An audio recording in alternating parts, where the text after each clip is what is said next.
ফাওকাকুম সাবআন শিদাদা, তোমাদের মাথার উপরে একটা নয় দুইটা নয় 7টা আকাশ বানিয়ে রাখছি। জোরে বলেন সুবহানাল্লাহ। কয়টা আকাশ? 7টা মজবুত মজবুত আকাশ আমাদের মাথার উপরে আল্লাহ বানায় রাখছে। বলেন সুবহানাল্লাহ। ওয়াবানাইনা ফাওকাকুম সাবআন শিদাদা, বললে একটা নয় দুইটা নয় 7টা আকাশ আমি তোমাদের মাথার উপরে বানায় রাখছি। সাহাবায়ে কেরামরা প্রশ্ন করল, ও নবী, আপনি তো মেরাজে গিয়েছিলেন, আপনি তো আকাশগুলো তাহলে দেখছেন, বলেন তো এক একটা আকাশ কীরকম? আমাদের এই আকাশটা বড় নাকি এর পরের আকাশটা বড়? বিশ্বনবী সাহাবায়ে কেরামদেরকে ডেকে বলল, ও সাহাবারা, তোমাদের হাতের ভিতরে যে আংটি আছে, এই আংটিটা খুলে যদি তোমাদের সাহারা মরুভূমির ভিতরে ফেলে দাও, ওই সাহারা মরুভূমির তুলনায় তোমার আংটিটা যত ছোট্ট, এই প্রথম আসমানের তুলনায় দ্বিতীয় আসমানের তুলনায় প্রথম আসমানটা অত ছোট। বলেন সুবহানাল্লাহ। আবার তৃতীয় আসমানের তুলনায় দ্বিতীয় আসমানটা অত ছোট, আবার চতুর্থ আসমানের তুলনায় তৃতীয় আসমানটা অত ছোট। একটার থেকে এক একটা বিশাল বড় এমন আসমান আল্লাহ বানায় রাখছে। এটাগুলো হলো মজবুত। নাই আকাশে খুঁটি আছে? কোনো খুঁটা আছে? নাই। বিনা খুঁটিতে বিনা খুঁটায় যে এই আকাশগুলো বানিয়ে রেখেছে তিনি অন্য কেউ না, তিনি হলেন আপনার আমার রব আল্লাহ। বলেন সুবহানাল্লাহ। ওয়াজআলনা সিরাজাও ওয়াহাজা, এবং তোমাদের জন্য আমি সুন্দর উজ্জ্বল একটা সূর্য সৃষ্টি করে দিয়েছি। যদি এই সূর্যটা আমি তোমাদের জন্য সৃষ্টি না করতাম তাহলে তোমরা দুনিয়ার জমিনে বাঁচতে পারতা না।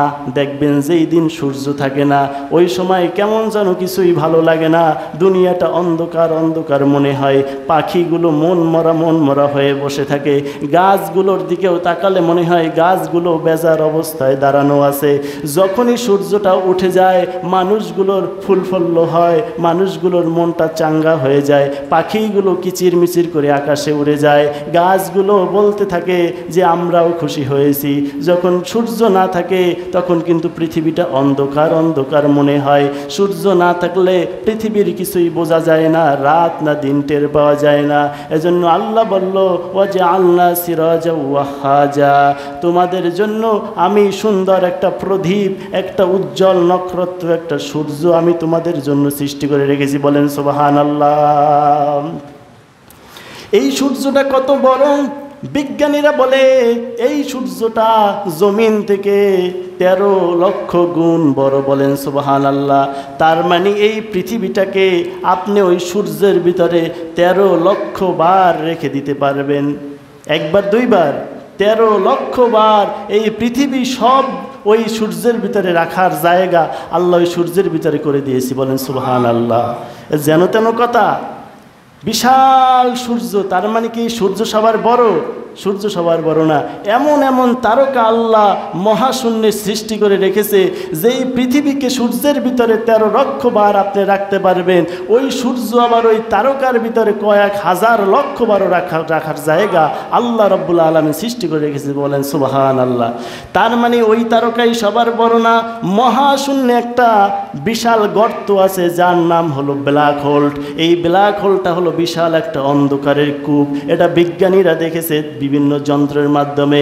এই বিজ্ঞানীরা বলে এই ব্ল্যাক হোলটের কাছে যদি বিশাল বিশাল নক্ষত্র, বিশাল বিশাল তারকা ঘুরে ঘুরে ঘুরে যদি একটু ব্ল্যাক হোলটের কাছেও চলে যায়, ছোট্ট বাচ্চার মুখে চকলেট দিলে ওই বাচ্চাটা যেভাবে চকলেটটা চুষে চুষে খেয়ে ফেলায়, বিশাল বিশাল নক্ষত্র ওই ব্ল্যাক হোলটের কাছে যাওয়ার সাথে সাথে ওই ব্ল্যাক হোলট ওই চকলেটের মতো চুষে খেয়ে ফেলায়। জোরে বলেন আল্লাহু আকবার। এত বিশাল জিনিস যিনি সৃষ্টি করেছে তার নাম কি? আরো জোরে বলেন নাম কি? আল্লাহ। সেই আল্লাহর কুদরতি পায় সিজদা দিব না তো কার পায় সিজদা দিব? এই জমিনে যদি বাঁচতে হয় সেই আল্লাহর জন্যই বাঁচবো, জমিনে যদি কথা বলতে হয় আল্লাহর জন্যই কথা বলবো, জমিনে যদি মরাও লাগে আল্লাহর জন্যই মরবো। এত বিশাল শক্তিশালী, এত সব কিছুর যিনি রব তিনিই হলে আমাদের মালিক। এটা আমাদের জন্য সৌভাগ্য। সৌভাগ্য না? এই বিশাল অস্তিত্বর জায়গায় আপনি আমি কি? কিছুই না। এই মহাশূন্যের তুলনায় এই পৃথিবীর স্থান কোথায়? আপনার হাতের ভিতর যদি একটা কলম থাকে, এই কলমটা যদি আপনি একটা সাদা কাগজের উপরে রেখে দেন, এই রেখে দেওয়ার কারণে ওই সাদা কাগজের উপরে কলমের যতটুক দাগ পড়ল, যতটুক ফোঁটা পড়ল, আপনি শুধু কলমটা যদি এরমে ধরেন, তাহলে ওই কাগজটার তুলনায় ওই ফোঁটাটা যত ছোট্ট, ওই কলমের মাথার মুইনের ওই সামান্য বিন্দুটা যত ছোট, বিজ্ঞানীরা বলে এই মহাশূন্যের তুলনায় পৃথিবীটা অত ছোট। বলেন সুবহানাল্লাহ। তো সেই পৃথিবীর মানুষ আপনি কতটুক, আমি কতটুক, আমাদের অস্তিত্বই তো নাই, কিন্তু আল্লাহ এরপরে বলছে যে আশরাফুল মাখলুকাতি হলো সৃষ্টির সেরা জীব। বলেন আলহামদুলিল্লাহ। তাহলে সেই রব আমাদের, যেই রব এত বিশাল বিশাল নক্ষত্র, এত বিশাল বিশাল সমুদ্র, এত বিশাল বিশাল আকাশ সৃষ্টি করে দিয়েছে, সেই রবে পেয়েছি আমরা। এজন্য বিশ্বনবী বলতো রাদিতু বিল্লাহি রব্বা ওয়া বিল ইসলামি দীনা ওয়া বি মুহাম্মাদিন নাবিয়িনা। ও আল্লাহ, আপনার মতো একজন রব আমরা পেয়ে বড় খুশি। আপনি আমাদেরকে দিন ইসলামের মতো একটা ধর্ম দিয়েছেন, এজন্য আমরা বড় আনন্দিত। এবং নবী মুহাম্মদ সাল্লাল্লাহু আলাইহি ওয়াসাল্লামকে আমাদের শেষ নবী দিয়েছেন, এজন্য আমরা বড় খুশি। বলেন আলহামদুলিল্লাহ। জমিন থেকে 9 কোটি 30 লক্ষ মাইল উপরে সূর্য। কয় কোটি? 9 কোটি 30 লক্ষ মাইল উপরে সূর্য। আলোর গতি হলো 1 সেকেন্ডে আলো ছোটে 1,86,000 মাইল বেগে, মানে 1 সেকেন্ডে আলো 1,86,000 মাইল দূরে চলে যায়।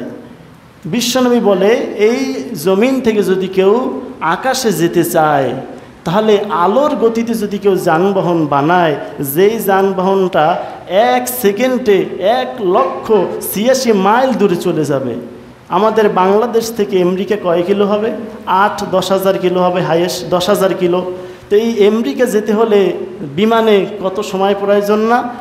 তো এই আলোর গতিতে যদি কোনো যানবাহন তৈরি হয়, বিশ্বনবী বলেন এই জমিন থেকে তাহলে আকাশে উঠতে ওই আলোর গতিতে তার 500 বছর সময় লাগবে। কয় বছর? 500 বছর। তাহলে কত উঁচু, কি কেউ যেতে পারবে? কোনো দিন সম্ভব না। 500 বছর কেউ বাঁচে? আর আলোর গতিতে যানবাহন বানানো সম্ভবও না, যেটা 1 সেকেন্ডে 1,86,000 মাইল দূরে চলে যাবে। তাহলে আল্লাহর নবী বলেন যে জমিন থেকে এত উপরে আকাশ, এত উপরে আকাশ, এই সূর্য কত উপরে? 9 কোটি 30 লক্ষ মাইল উপরে। তো এই 9 কোটি 30 লক্ষ মাইল উপর থেকে সূর্য আমাদেরকে আলো দিতেছে। এই আলোটা জমিনে পৌঁছাইতে 8 মিনিট সময় লাগে। কয় মিনিট? 8 মিনিট।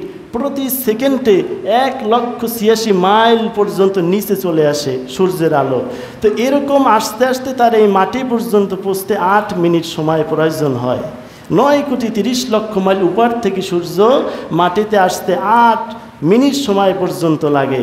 যে সেই কিয়ামতের দিন, যেই দিন হবে, ওই দিনকে সূর্য 9 কোটি 30 লক্ষ মাইল উপরে থাকবে? থাকবে না, গুনাহগারের মাথার উপরে চলে আসবে। সূর্যের তাপে সাথে সাথে জমিনটা তামা হয়ে যাবে, এত প্রচণ্ড তাপ থাকবে, মাটিগুলো তামায় পরিণত হয়ে যাবে। আল্লাহ রাব্বুল আলামিন তখন আওয়াজ দিয়ে বলবে লিমালিল মুলকুল ইয়াউম লিল্লাহিল ওয়াহিদিল কাহ্হার। আজকে আমি রব্বুল আলামিনের সেই দয়া আর নাই, সেই মায়া আর নাই, যেই দয়া দিয়ে তুই নামাজ না পড়লেও তোকে খাওয়ান দিতাম, তুই নামাজ না পড়লেও তোর হাঁটার শক্তি আমি কেড়ে নেই নাই, নামাজ না পড়লেও আমি তোমার চোখে দেখার শক্তি কেড়ে নেই নাই। সেই দয়াটা আমার আল্লাহর আজ নাই।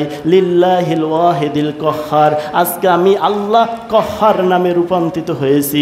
আল্লাহর এক নাম আছে কহ্হার, যেই নামটা হবে রাগে রাগান্বিত। ওই দিন আল্লাহর সামনে কেউ দাঁড়ায় কথা বলতে পারবে না, শুধুমাত্র আল্লাহ যাদেরকে আদেশ দেবে তারা ছাড়া আর কেউ পারবে না।